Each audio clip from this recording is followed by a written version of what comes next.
During my pregnancy announcement party, my husband and his sister decided it would be a great idea to accuse me of cheating. Yeah, you read that right.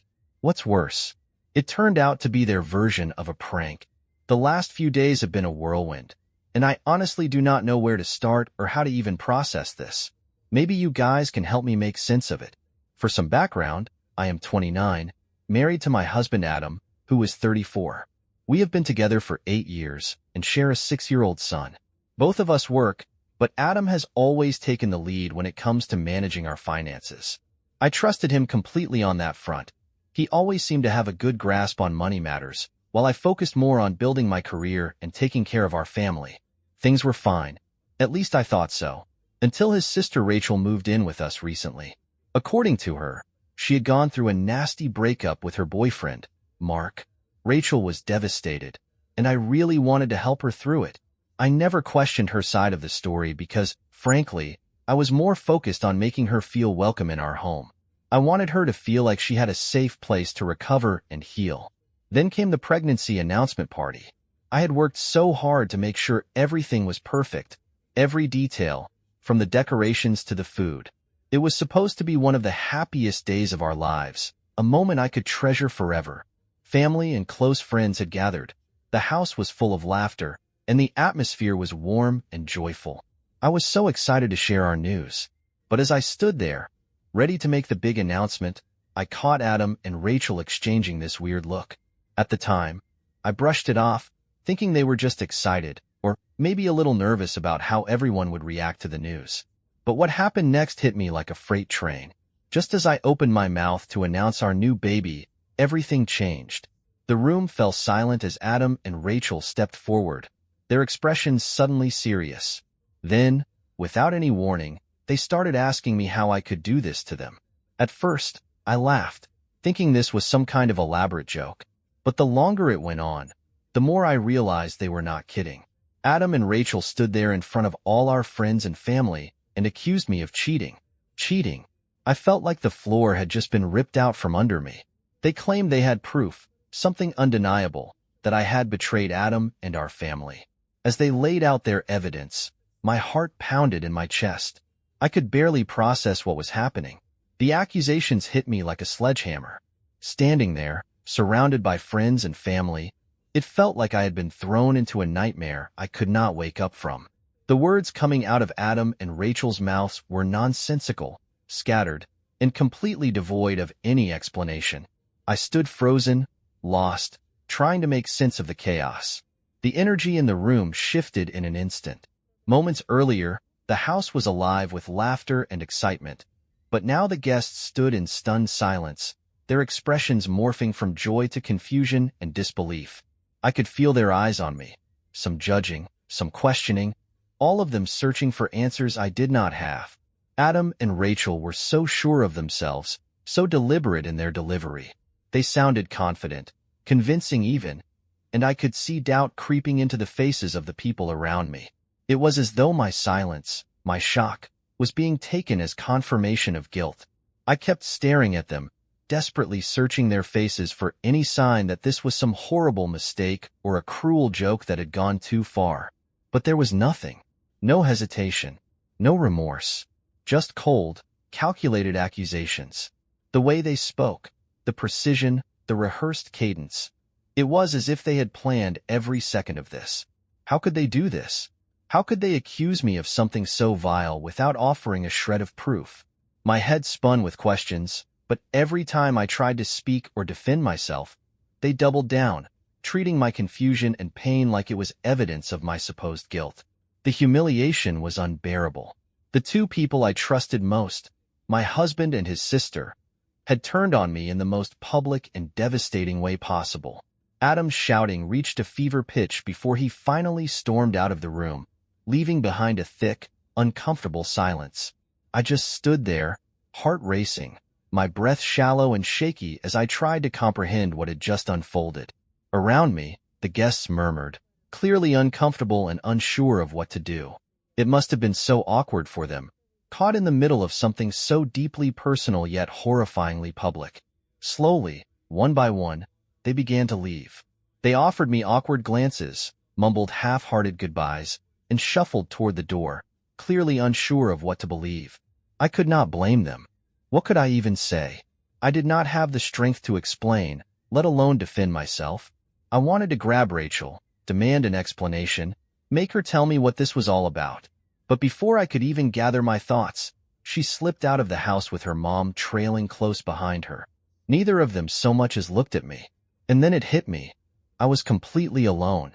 The walls of my house, the place that had always been filled with love and warmth, suddenly felt suffocating. It was like the air had been sucked out, leaving behind nothing but a cold, hollow shell. Tears streamed down my face as I stumbled to pack a bag, my hands trembling so badly I could barely zip it up. I grabbed my son and walked out the door. I did not have a plan. I just needed to get away. With no destination in mind, I got into the car and drove. I drove aimlessly for what felt like hours, my son asleep in the back seat, completely unaware of the chaos that had turned our lives upside down. Eventually, I ended up at a small, run-down motel on the edge of town. It was far enough away that I could finally catch my breath, but still close enough to feel the crushing weight of everything that had happened. When I checked in, I gave them a fake name. I did not want anyone to find me, not my friends, not my family. To everyone else, I was already guilty of the one thing I would never do. A cheater. And I had no way to prove otherwise.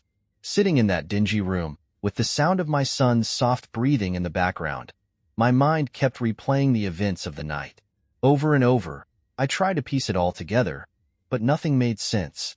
Adam and Rachel, how could they do this? What had I ever done to deserve such a cruel, humiliating attack?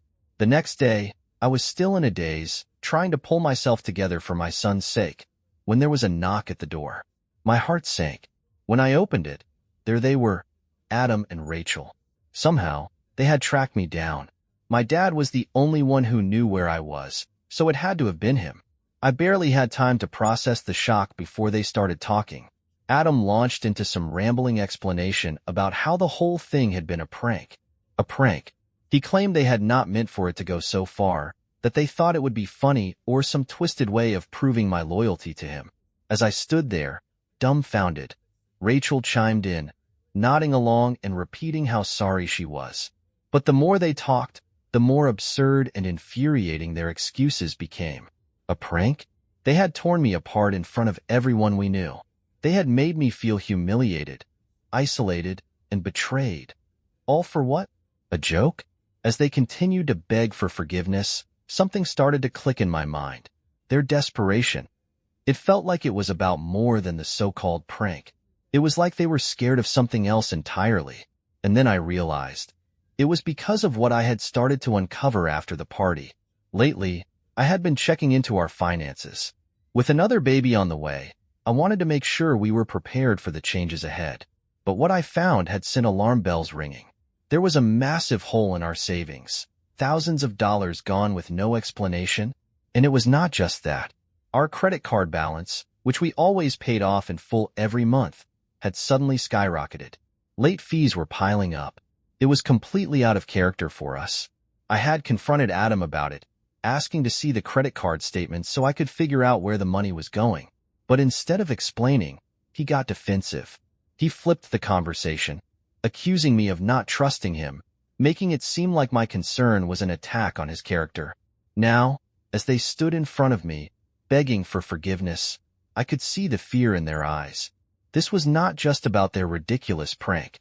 They were hiding something much bigger, and I was getting too close to uncovering it. Jake's defensiveness only made me more suspicious. Something was clearly off, but I decided not to press the issue at that moment. Instead, I tucked my concerns away and planned to keep a closer eye on things. Then, not long after, Rachel pulled me aside out of the blue. She launched into this unsolicited speech about how lucky I was to have Adam, calling him one in a million, and insisting that I should never doubt him. Her words were strange, out of context, and oddly timed. Almost like she already knew about the tense conversation I had with Adam. It felt rehearsed, like she was trying to steer me away from something I was dangerously close to uncovering. That interaction only deepened my unease. Something was not adding up, and I was done brushing it off. So, I started going through our bank statements and financial records more carefully, scrutinizing every line. What I discovered left me sick to my stomach. Adam had been transferring money to Rachel. At first glance, the transactions were disguised as innocent payments, little descriptions like utilities or groceries. But the amounts were far too large and way too frequent to be legitimate. It was clear he had been siphoning money from our savings account and funneling it directly to her. The timeline of these transfers matched up perfectly with when Rachel had moved in with us. Her story about a messy breakup and needing a place to stay? That was nothing but a convenient cover. Suddenly, her presence in our home took on a whole new meaning, and none of it was good. I was in denial at first. Adam had always handled our finances, and I had trusted him implicitly, but the evidence was right in front of me. The missing money, the unpaid credit card bills, Rachel's sudden need to live with us. It all started clicking together in a way I did not want to believe. Rachel was not just a guest in our home. She was hiding from the fallout of something much bigger. As I dug deeper, I pieced together the truth. Rachel had been embezzling money from the business she had run with her ex, Tom. When her actions finally caught up to her, she fled, and Adam had been helping her cover it all up. The money he was sending her? It was not a loan, and it was not a gift. It was hush money, an attempt to keep her afloat and keep her crimes buried. Looking back, the so-called prank at the pregnancy announcement party took on a whole new meaning. It was not just cruel. It was calculated. Jake and Rachel had used it to manipulate me, to throw me off their trail. They wanted me too distracted and hurt to notice what was really going on behind the scenes. But their plan backfired. Instead of scaring me into submission, it only fueled my determination to get to the bottom of everything. Now, as I stood in that small motel room, Adam and Rachel were scrambling. Their apologies were panicked and desperate, but I could see through them. They were not just sorry for the prank. They were terrified I was going to expose the whole mess they had been hiding. Adam and Rachel stood in front of me, still trying to convince me that their accusations at the party were just some poorly thought-out prank that had spiraled out of control. But I could see through them now. They were not just apologizing for the spectacle they had caused. They were panicking. They knew I had uncovered the truth about their scheme, and they were desperate to keep me from taking it any further. They pleaded with me, begged me to forgive them, and insisted that we keep this between us. But I was done playing their game. I laid everything out on the table, telling them exactly what I had discovered. I told them. I knew about the money transfers, how Rachel had been taking from our savings under Adam's nose, or worse, with his help. I told them I had pieced together the lies, the fake breakup, the fabricated story about why Rachel had moved in with us. And I made it clear that their so-called prank had only brought their betrayal into sharp focus. The look on their faces was unforgettable. Adam's jaw tightened, and Rachel's face turned pale as they realized I was not bluffing. I'm going to expose everything, I told them coldly. Our friends are family. They're going to know what you've done. And if necessary, I'll take this to the authorities. This isn't just about the money. This is about the trust you've broken, the lies you've told, and the way you've manipulated me and everyone else around you. Their composure cracked right in front of me. Both of them broke down into tears, begging me to reconsider, pleading with me to think about the damage this would do to our lives. They talked about the impact it would have on my reputation, on our family standing, and on our children. But I was too angry to care. Adam's words rang hollow. Just days earlier, he had humiliated me in front of everyone we knew, calling me a cheater with no proof, no reason, just malice disguised as some twisted joke. And now, here he was, asking me to protect him, to shield him and Rachel from the fallout of their own actions. I had no sympathy left for them. Their begging dragged on, but it all sounded meaningless. Finally, I reached my breaking point. I told them I was done listening to their excuses and called the hotel's security to escort them out. As Adam was leaving, he stopped in the doorway. He looked at me, his face a mixture of regret and desperation. I know I've made mistakes, he said. I'm sorry for everything I've done. But if you move forward with this, you're going to destroy our son's life and our unborn child's life. His words hit me harder than I expected. I stood there, stone-faced, pretending his plea did not affect me. But deep down, That sentence kept echoing in my mind, chipping away at my resolve. Now I am left wondering if this is worth it. If I go through with exposing Adam and Rachel, it will almost certainly lead to a divorce. Our family would be shattered beyond repair. My son and my unborn child would grow up with parents who are at odds, possibly in completely separate lives. Everything we had built together would be completely torn apart. That is the thought that has been weighing on me, and why I am here, asking for your guidance. Am I wrong for wanting to expose my husband and sister-in-law for their so-called prank, even if it means potentially destroying my family? Hi everyone. I hope you're all doing well. First, I want to say thank you for the overwhelming support in the comments. I truly did not expect so many of you to reach out with advice, encouragement, and even tough love. It means more to me than I can say. I noticed a lot of questions, particularly about what exactly my husband and Rachel had been involved in. To be honest, I was not entirely clear on the full scope of it myself, at least, not until recently. To get the full picture, I decided to reach out to Tom, Rachel's ex-boyfriend. At first, he was hesitant to talk about it, but after I shared what had been happening on my end, he opened up. He seemed almost relieved to finally have someone who understood just how deceptive Rachel and Adam could be. What I uncovered was worse than I could have imagined. The dirty business turned out to be an intricate web of financial fraud and deceit that had been going on for months, right under my nose. As I dug deeper into our accounts and into Rachel's past, a disturbing story began to unfold. Rachel's supposed messy breakup? A complete fabrication. There was no breakup, not in the romantic sense anyway. The truth was, Rachel and Tom had been running a small business together, and over the course of several months, Rachel and Adam had been embezzling money from it. It started small, tiny amounts siphoned off here and there, but as they grew more confident, they became bolder. They stole more, took bigger risks, and left behind bigger holes in Tom's business finances. When Tom finally caught on to the discrepancies in their accounts, Rachel panicked. Instead of owning up to her actions, she ran straight to Adam for help. And this is where my husband's involvement became clear. Adam, ever the protective big brother, made the fateful decision to help Rachel cover up her crimes. But he did not just offer her emotional support. He became an active participant in her scheme. Adam helped Rachel launder the stolen money through our personal accounts. He set up a series of convoluted transactions, moving funds between multiple accounts to make the trail harder to follow. Since Adam had always been the one managing our finances, he was able to hide these activities from me for months. The scale of their operation left me stunned. Over $100,000 had been embezzled from Tom's business, and every single dollar had passed through our accounts at some point. Adam had been using his knowledge of financial systems to build a paper trail that would be almost impossible for anyone to untangle. But their deception did not stop at just hiding money. They had gone so far as to fabricate an entire narrative about Rachel's life to explain why she had suddenly moved into our home. The story of her messy breakup, her emotional distress, and her need for family support?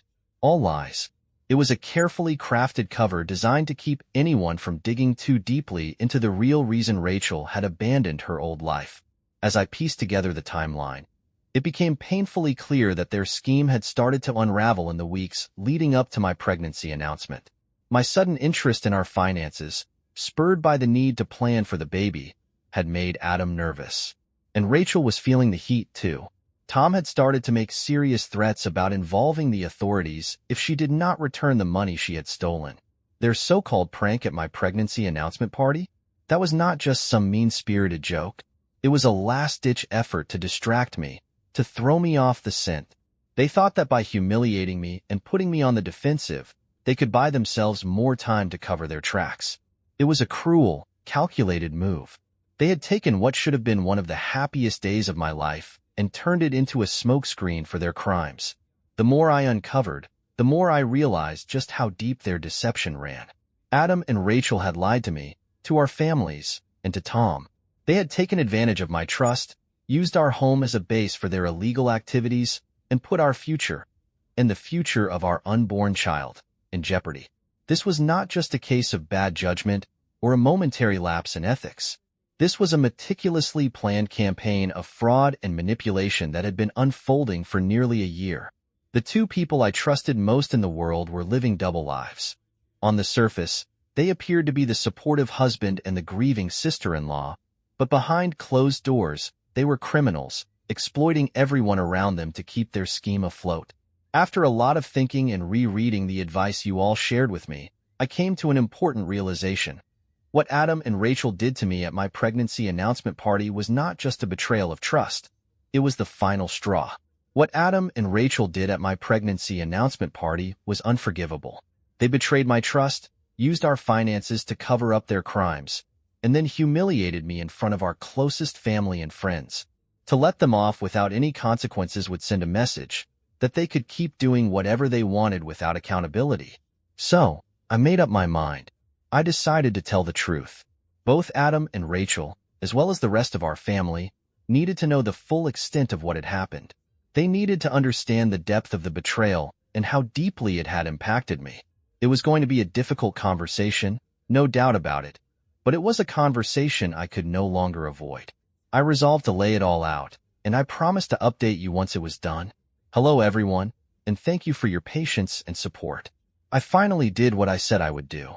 I gathered my friends and family and exposed Adam's and Rachel's lies. It was not easy. The last time most of them had seen me, I was being accused, wrongly, of cheating. The whispers had spread like wildfire. By the time the dust settled, many of them had already decided that I was pregnant with someone else's baby. Convincing them to meet with me and hear me out was a battle in itself. I reached out to each of them individually, explaining that I had something crucial to share. Something that would change everything they thought they knew about the situation. As you can imagine, there was a lot of skepticism and awkwardness. Some people outright hesitated, while others seemed curious enough to come. Eventually, they agreed to gather and listen. The room was heavy with tension when everyone finally arrived. I could see the doubt in their faces, the judgment still lingering from the accusations at the party. But there was also curiosity, a need to understand what was really going on. I took a deep breath and began. I started from the very beginning, laying out the timeline of events that led to this moment. The room was silent as I explained how I had been reviewing our finances in preparation for the new baby and discovered the missing money. I described how Adam had reacted so defensively when I confronted him about it. I talked about how Rachel had tried to manipulate me, painting Adam as this one-in-a-million husband I should never doubt. But I knew my words alone would not be enough to sway everyone, not after the damage Adam and Rachel had already done to my reputation. I needed proof, and I had it. I came prepared with a mountain of evidence, bank statements, credit card bills, and every piece of documentation I had painstakingly collected over the past few weeks. I laid them all out in front of everyone, walking them through the transactions one by one. The room was dead silent as I explained how Adam had been transferring money to Rachel, helping her launder the funds she had embezzled from her business with Tom. What Adam and Rachel did at my pregnancy announcement party was unforgivable. They betrayed my trust, used our finances to cover up their crimes, and then humiliated me in front of our closest family and friends. To let them off without any consequences would send a message that they could keep doing whatever they wanted without accountability. So, I made up my mind. I decided to tell the truth. Both Adam and Rachel, as well as the rest of our family, needed to know the full extent of what had happened. They needed to understand the depth of the betrayal and how deeply it had impacted me. It was going to be a difficult conversation, no doubt about it, but it was a conversation I could no longer avoid. I resolved to lay it all out, and I promised to update you once it was done. Hello everyone, and thank you for your patience and support. I finally did what I said I would do. I gathered my friends and family and exposed Adam's and Rachel's lies. It was not easy. The last time most of them had seen me, I was being accused, wrongly, of cheating. The whispers had spread like wildfire. By the time the dust settled, many of them had already decided that I was pregnant with someone else's baby. Convincing them to meet with me and hear me out was a battle in itself. I reached out to each of them individually, explaining that I had something crucial to share. Something that would change everything they thought they knew about the situation. As you can imagine, there was a lot of skepticism and awkwardness. Some people outright hesitated, while others seemed curious enough to come. Eventually, they agreed to gather and listen. The room was heavy with tension when everyone finally arrived. I could see the doubt in their faces, the judgment still lingering from the accusations at the party. But there was also curiosity, a need to understand what was really going on. I took a deep breath and began. I started from the very beginning, laying out the timeline of events that led to this moment. The room was silent as I explained how I had been reviewing our finances in preparation for the new baby and discovered the missing money. I described how Adam had reacted so defensively when I confronted him about it. I talked about how Rachel had tried to manipulate me, painting Adam as this one-in-a-million husband I should never doubt. But I knew my words alone would not be enough to sway everyone, not after the damage Adam and Rachel had already done to my reputation. I needed proof, and I had it. I came prepared with a mountain of evidence, bank statements, credit card bills, and every piece of documentation I had painstakingly collected over the past few weeks. I laid them all out in front of everyone, walking them through the transactions one by one. The room was dead silent as I explained how Adam had been transferring money to Rachel, helping her launder the funds she had embezzled from her business with Tom. As I presented the evidence, something unexpected happened. Other people in the room started coming forward with their own stories about Rachel. One of my cousins mentioned that Rachel had borrowed money from her a while back, claiming she was in a tough spot after her supposed breakup with Tom. Rachel never paid it back, and every time my cousin tried to bring it up, Rachel would dissolve into tears, talking about how horrible things had been with Tom. It always worked. People would feel sorry for her and drop the subject. Another relative chimed in with a similar story, and suddenly, a pattern began to emerge. Rachel had been manipulating people for quite some time, using their sympathy to her advantage and avoiding accountability. By the time I finished speaking, the room was filled with a mix of shock, anger, and disbelief. My in-laws were heartbroken. I could see it in their faces. They were struggling to reconcile the people they thought Adam and Rachel were with what they had just learned. My parents, on the other hand, were filled with guilt. I could tell they were grappling with their own regret for not standing by me when I needed them most, for believing Adam and Rachel's lies over me. Adam and Rachel were not there to face the music, but their absence said everything. The betrayal cut deep, and I knew this was only the beginning of the fallout. Despite the pain in the room, I stood firm. I knew I had done the right thing. Adam and Rachel had manipulated everyone around them for too long, convinced they could escape without any consequences. This was not about saving face or maintaining appearances anymore. It was about ensuring they were held accountable for their actions. I am sure that when Adam and Rachel hear about this, their reaction will be explosive. But honestly, I do not care anymore. The weight of this betrayal is too much to carry alone, and I cannot keep it bottled up. For now, I feel a sense of relief knowing that the truth is finally out there. I hope that things will start to get better from here. Whatever happens next, I promise you all, you will be the first to know. It has been a while since I last posted, and so much has happened that I hardly know where to start. First and foremost, I am no longer staying at the hotel. After everything that went down, my parents asked me to come and stay with them.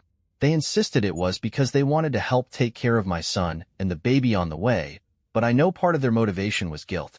They felt terrible for not believing me when I first needed their support. Regardless of the complicated emotions involved, I decided to accept my parents' offer to stay with them. It has been comforting to be back home, especially since I am pregnant and constantly moving around is far from ideal. Being in one place, surrounded by people who genuinely care for me, has been a relief, though I know this arrangement is only temporary. Even with the relative peace I have found here, Adam and Rachel have not left me alone. They have been reaching out, though their reasons could not be more different. Adam has been on what feels like a never-ending apology tour ever since the truth came out. When he first found out that I had exposed him and Rachel to our families, he was furious. But his anger did not last long. He quickly reverted to his apologetic tone. It is almost like he is torn between feeling remorseful for what he has done and feeling betrayed that I brought everything into the open. He keeps telling me he wants to see our son, and I know I should probably let them spend some time together. But honestly, I just do not have the emotional capacity to handle that right now. The past few weeks have drained me physically and mentally, and the thought of facing Adam again feels like more than I can bear. I explained this to him, but he seems to think I am intentionally avoiding him, and maybe I am. Can you really blame me? Every time I think about his betrayal, the lies, and how easily he could have destroyed my life with his accusations, I feel physically ill. He has tried to visit several times, but I have asked my parents to keep him away for now. I need time. Time to process everything. Time to heal. Yet, a small part of me wonders if there is any way we could ever find a way forward, not as a couple, but as co-parents. But then again, how could I ever trust him again? Rachel, on the other hand, has been nothing short of a nightmare. Since I revealed everything to the family, she has made it her mission to bombard me with angry texts and voicemails filled with insults and slurs. I can only assume that some of our relatives told her what happened, particularly the part where I involved Tom. She is absolutely enraged about that, but what did she expect? They left me with no choice. I had to protect myself and uncover the truth, even if it meant burning the bridges they tried so hard to manipulate me into keeping intact. Dragging out all their dirty laundry has not been easy, and as much as I have tried to shield my son from the chaos, I cannot deny that it has affected him too. He was there when Adam and Rachel accused me of cheating during the pregnancy announcement party. Even though I have done everything I can to protect him from the details, he knows something is not right. It breaks my heart every time he asks where his dad is and why he is not visiting. I have been telling him that Adam is on a business trip and will be back soon, but I know this lie has an expiration date. I do not want to paint Adam as a villain, not in front of our son. He does not deserve to be caught in the middle of this mess, and I am doing my best to shield him from the harsh reality for as long as I can. All of this has left me grappling with my next steps, especially when it comes to the divorce. After everything Adam has done, I do not trust him at all. When I try to imagine a future together, all I can see are the lies, the betrayal, and the pain he has caused. But then I think about our children, and that is when my resolve starts to falter. My son already knows his father. If I go through with the divorce, my unborn baby might never get the chance to know theirs. That thought terrifies me.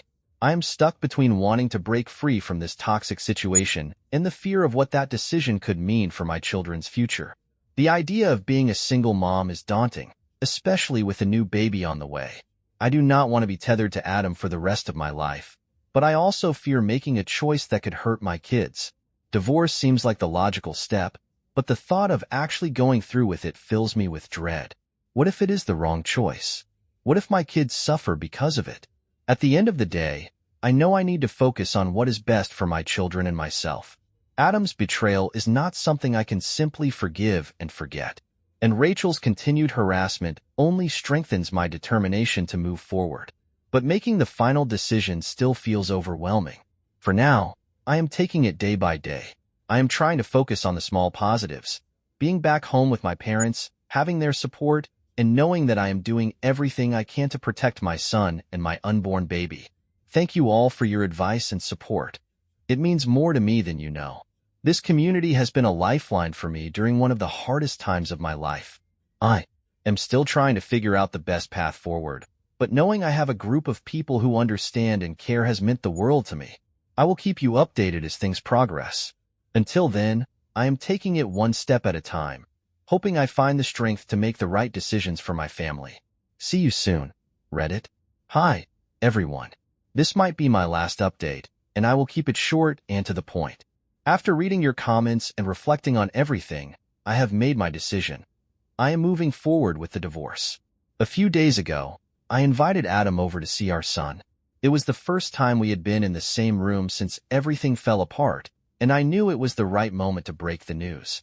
When I told him about my decision, he did exactly what he has been doing all along. He apologized. He said he could change, he begged for another chance, and he insisted that we could work things out. But I knew better. Staying with him would only lead to more pain down the line, for both me and the kids. It would not be healthy for my children to grow up in an environment filled with mistrust and resentment. So, I made it clear to him. The divorce is happening. I assured him, however, that he would still be able to see our son regularly and be involved in his life. This is not about revenge.